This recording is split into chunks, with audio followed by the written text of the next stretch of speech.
دیور کو منع کر دیا گیا وہ بھابھی کے ساتھ بائک پر نہ بیٹھے، وہ اکیلے کمرے میں بھابھی کے ساتھ نہ بیٹھے۔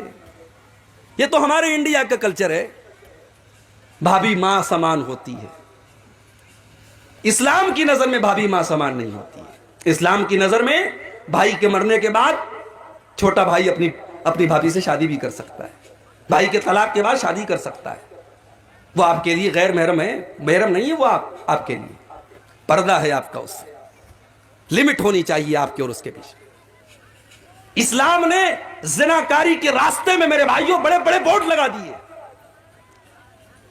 خالہ کا لڑکا اور خالہ کی لڑکی آپس میں غیر محرم میں، خالہ کی لڑکی اپنے خالہ زاد بھائی سے لمٹ میں رہے، حد میں رہے، اس سے پردہ کرے۔ پھوپھی کی لڑکی، چاچا کی لڑکی، بڑے ابو کی لڑکی، یہ تمام کے تمام رشتے غیر محرم ہیں۔ آج ہمارے سماج میں ان رشتوں کو کوئی غیر محرم نہیں سمجھتا۔ گھر میں عورتیں، چاچا کا لڑکا گھر میں آتا ہے، عورتیں اس سے کوئی پردہ نہیں کرتی، آرام سے اس کے سامنے جیسے چاہے ویسے بیٹھ جاتی ہیں۔ اسلام نے یہ کہہ کر کے بس نہیں کر دیا کہ زنا کے قریب مت جاؤ۔ اسلام نے زنا کے راستے میں جہاں جہاں انسان زنا کے راستے پہ جا سکتا ہے، اسلام نے بڑے بڑے بورڈ لگا دیے۔ آپ حیرت کریں گے میرے بھائیوں، میری ماں اور بہنوں، اللہ تعالیٰ نے قرآن میں یہاں تک بتایا کہ عورت دوپٹہ کیسے پہنے گی۔ بھئی قرآن اللہ کی کتاب ہے، قرآن اللہ کی کتاب ہے، اس کتاب میں اللہ تعالیٰ نے یہاں تک ہم کو سکھایا ہے کہ عورت دوپٹہ کیسے اوڑھے گی گھر کے اندر، اپنے سسر کے سامنے، اپنے جیٹھ کے سامنے، اپنے دیور کے سامنے، اپنے بھائی کے سامنے، اپنے رشتہ داروں کے سامنے وہ دوپٹہ کیسے پہنی گھر کے اندر، گھر کے باہر تو وہ نقاب میں رہے گی۔ فرمایا وَلْيَضْرِبْنَ بِخُمُرِهِنَّ عَلَى جُيُوبِهِنَّ، اے مسلمان عورتوں تم اپنے دوپٹوں کو اپنے سینے پر رکھا کرو۔ دوپٹہ کندھے پر رکھنے کے لیے نہیں ہے، دوپٹہ گلے میں ڈالنے کے لیے نہیں ہے، اپنے دوپٹوں کو اپنے سینے پر، اپنے گریبان پر رکھو۔ یہ نہیں کہ چلو ہمارا بھائی تو ہے، ہمارے سسر ہیں تو کیا ہو گیا۔ مسلمان عورت کا دوپٹہ اس کے گریبان پر ہونا چاہیے۔ یہاں تک بتایا اللہ نے قرآن میں کہ اگر ایک عورت کو کسی غیر محرم مرد سے اگر بات کرنے کی ضرورت پڑ جائے تو بات کیسے کرے گی۔ اللہ نے فرمایا قرآن کے 22ویں پارے میں فَلَا تَخْضَعْنَ بِالْقَوْلِ فَيَطْمَعَ الَّذِي فِي قَلْبِهِ مَرَضٌ وَقُلْنَ قَوْلًا مَعْرُوفًا، اے مسلمان عورتوں جب تمہیں کسی غیر مرد سے بات کرنے کی نوبت آ جائے اور بات کرنے کی ضرورت پڑ جائے تو تم اپنی آواز میں نرمی پیدا نہ کرو، اپنی آواز میں لچک نہ پیدا کرو، تم اپنی آواز میں کڑک انداز پیدا کرو، تم سختی کے ساتھ بات کرو، سامنے والے کو یہ نہ لگے یہ مجھ کو لائن دے رہی ہے، سامنے والے کو یہ نہ لگے کہ یہ مجھے سگنل دے رہی ہے، سامنے والے کی امیدوں کو توڑ دو، تم سختی سے بات کرو، تم نرمی سے بات نہ کرو۔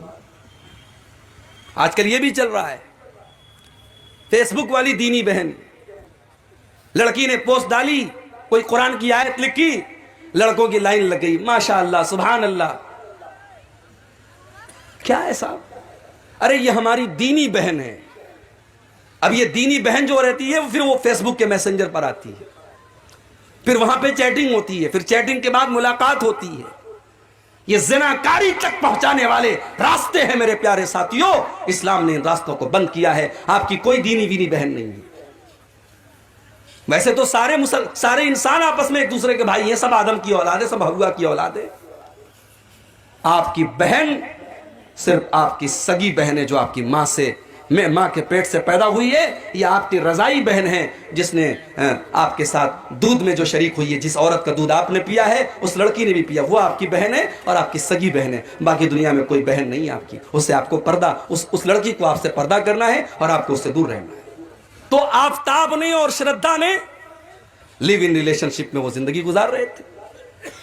اب کیا معاملہ ہوا اللہ عالم، میڈیا میں خبر، آپ میڈیا کو تو مسالہ ملنا چاہیے صاحب۔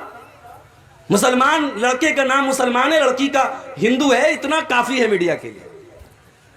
اس نے 28 ٹکڑے کیے تھے اپنی محبوبہ کے، اس کی لاش کے 28 ٹکڑے کیے تھے اور اس کو فریز میں رکھا تھا۔ اب میڈیا والوں کو نفرت پھیلانے کا ایک موقع مل گیا کہ مسلمان تو ایسے ہوتے ہیں۔ میرے بھائیوں یہ حالات کیوں ہیں؟ عشق اور محبت کے نام پر آپ اپنی پوری کمیونٹی اور پوری قوم کو تباہی کے گڈھے کی طرف کیوں ڈال رہے ہیں؟ اسلام میں کوئی عشق نہیں ہے، اسلام میں محبت ہے، اور یہ محبت بھی کون سی محبت ہے؟ جو نکاح کے بعد ہوتی ہے۔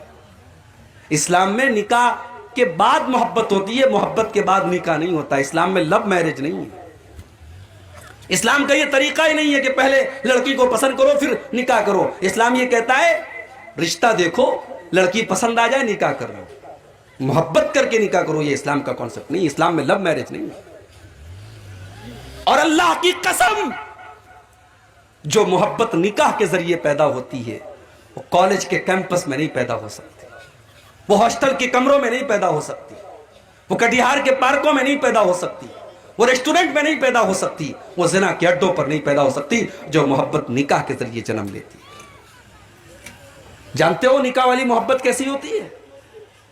60 سال کا بوڑھا ہے، 50 سال کی بڑھیا ہے، نہ بڑھیا کے اندر اب کوئی خوبصورتی بچی ہے، نہ بڈھے کے اندر اب کوئی طاقت بچی ہے، لیکن بڑھیا کو کھانسی آتی ہے تو بوڑھا بے چین ہو جاتا ہے، بوڑھے کے پیٹ میں درد ہوتا ہے بڑھیا بے چین ہو جاتی ہے، بڑھیا 2 دن کے لیے مائکے چلی جاتی ہے، بوڑھے کو رات میں نیند نہیں آتی ہے، بوڑھے کے سر میں رات میں درد ہوتا ہے، بڑھیا اپنی نیند قربان کر کے اپنے شوہر کے سر کو دباتی ہے۔ یہ پیار ہے میرے بھائی، یہ ٹرو لو ہے، یہ محبت ہے۔ یہ محبت کس نے پیدا کی؟ اللہ نے محبت پیدا کی۔ وَمِنْ آيَاتِهِ أَنْ خَلَقَ لَكُم مِّنْ أَنفُسِكُمْ أَزْوَاجًا لِتَسْكُنُوا إِلَيْهَا وَجَعَلَ بَيْنَكُمْ مَوَدَّةً وَرَحْمَةً۔ میرے بندو، اللہ کی بہت بڑی نشانی یہ بھی ہے، اس نے تمہارے لیے تمہارے جوڑے بنائے، اس نے تمہارے لیے تمہاری بیویوں کو بنایا تاکہ تم ان سے سکون حاصل کرو۔ وَجَعَلَ بَيْنَكُمْ مَوَدَّةً وَرَحْمَةً، اور اللہ نے میاں بیوی کے درمیان محبت ڈال دی، رحمت ڈال دی۔ اللہ نے شوہر اور بیوی کے درمیان محبت پیدا کر دی۔ لڑکا لڑکی کو نہیں جانتا، اس نے کبھی شکل بھی شادی کے پہلے نہیں دیکھی تھی، اس کے ماں باپ گئے، لڑکی کو پسند کیا، نکاح ہو گیا، مولوی صاحب نے اللہ کا قرآن پڑھا، کلام پڑھا، نکاح ہو گیا۔ دونوں میں اتنی محبت ہو گئی، اتنی محبت ہو گئی کہ لڑکا اگر پردیس میں جانے لگتا ہے، لڑکی کی آنکھوں سے آنسو بہنے لگتے ہیں، وہ اپنے شوہر کی جدائی برداشت نہیں کر پاتی۔ اللہ نے فرمایا یہ محبت پیدا کرنے والے ہم ہیں۔ میرے بندو، یہ سچی محبت ہے، یہ سچا پیار ہے جو اس کے دل میں ہم نے ڈالا ہے، جو شوہر کے دل میں بیوی کے لیے ہم نے ڈالا، جو بیوی کے دل میں شوہر کے لیے ہم نے ڈالا۔ آج ہمارا نوجوان زنا کے اڈوں کی طرف جا رہا ہے، مسلمان لڑکیاں آج غیروں کے ساتھ بھاگ رہی ہیں، مرتد ہو رہی ہیں۔ میرے پیارے ساتھیو، آج سب سے پہلے اپنے ایمان کی قدر کرو، اپنے ایمان کی اہمیت کو سمجھو، اپنی توحید کی اہمیت کو سمجھو، اپنے سر کو اللہ کے علاوہ کسی اور کے در پہ نہ جھکاؤ۔